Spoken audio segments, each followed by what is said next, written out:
During World War II, the Nazis' most classified project was known as Die Glock, the bell.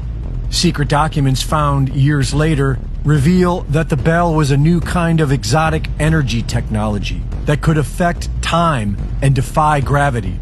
In 1939, the Nazis set up a secret base in Antarctica known as New Swabia. Starting in 1945, Operation Paperclip secretly brought hundreds of Nazi scientists into America, where they were hired by the military-industrial complex. In 1946, Admiral Richard Byrd led a military expedition known as Operation High Jump to seek out Nazi base New Swabia and other Antarctica bases. On his way back to the U.S., Admiral Byrd told Chilean newspaper El Mercurio that in the event of a new war, the U.S. would be facing military craft that can fly from one pole to the other with incredible speed. In 1959, a dozen nations signed the Antarctic Treaty, making it illegal for anyone to travel south of the 60th parallel without government permission. Since then, curious videos have circulated that show what appear to be Nazi UFOs. And just last Monday, Dr. Stephen Greer introduced Antarctica whistleblower Eric Hecker. In 2010, I was selected to go down to the South Pole Station in Antarctica for an entire year by Raytheon Polar Services as an employee of a third-party contractor for the National Science Foundation. I function in a dual-role capacity as a tradesman and a firefighter. My responsibilities required me to be more informed than most of my crew and offered me complete access to the facilities. What I learned from this unique experience needs to be shared with the entire world. The technology at the South Pole Station certainly can do what it is presented as its primary purposes, and unfortunately, much more. The Ice Cube Neutrino Detector is presented as a passive listening device for the purposes of the science as presented. But I'm going to skip right through the chase, folks.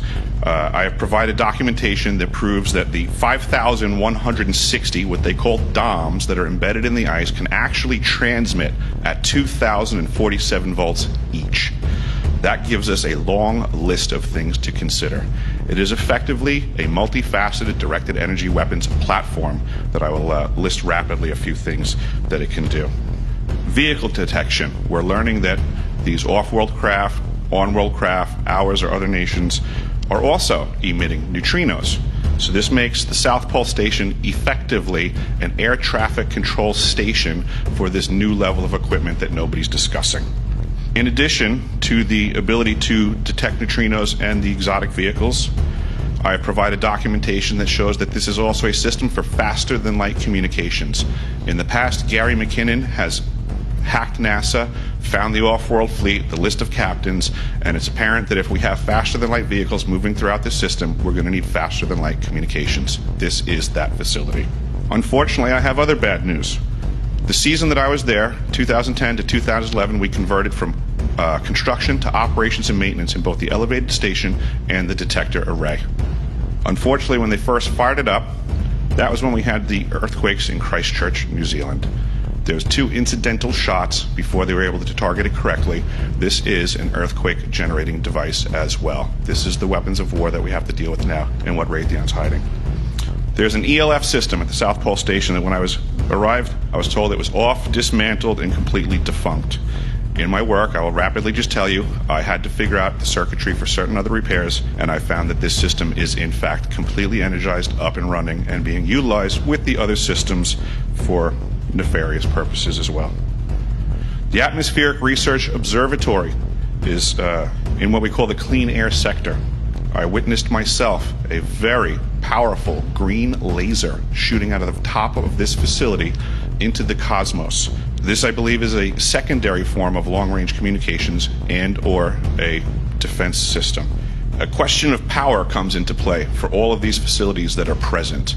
I assure you, I knew what was going on, I knew the load demands of the facility, and all of these new items exceed the demand for the systems that I was presented. I am doing due diligence and research. I believe there is either a secondary power supply there that is either nuclear, that was there prior to the start of the Antarctic Treaty, which prohibits such things, and or that there is some sort of exotic power supply system there that just is not in the verbiage of the treaty, so it negates the responsibility to the parties involved. Reporting for InfoWars, this is Greg Reese.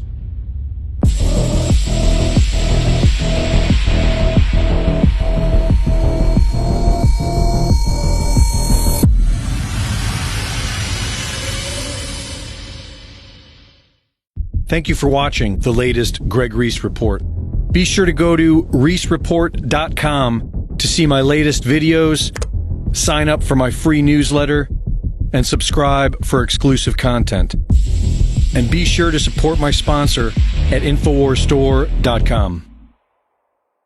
In the early 1900s, certain companies were off-gassing highly toxic fluoride gases into the atmosphere. The surrounding communities began to get sick. Laws were enacted to compel these corporations to install scrubbers to convert these gases into fluorosilicic acid, still highly toxic but containable. Now these companies had a stockpile of this poison, and there was no affordable way to dispose of it. Lucky for them, one of their major stockholders was also the Secretary of the Treasury, who was responsible for the Public Health Service at the time. And by 1950, the U.S. government began buying this toxic, untreated industrial waste product and dumping it into our drinking water. Reputable studies show that it's causing various cancers and other disease. With the Alexa Pure Pro, you can have clean drinking water and a remedy to this madness. Available now at InfoWarsStore.com.